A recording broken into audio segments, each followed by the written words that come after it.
How to add filter in Yahoo Mail on computer. And okay guys, here in Yahoo Mail homepage, okay, go to gear icon on the right side on your screen. Okay, click this and go to more settings.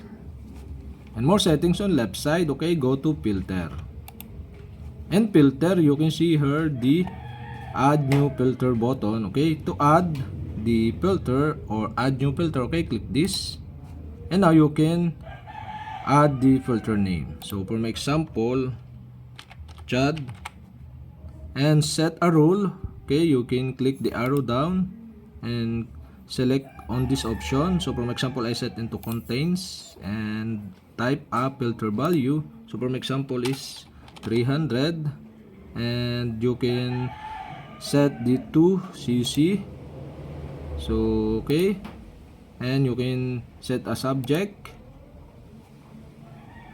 and also the body.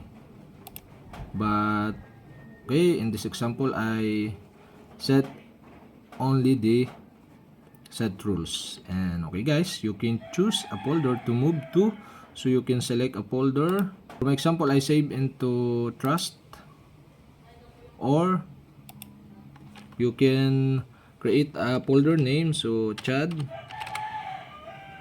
And after you fill up this filter, okay, you can click the save button.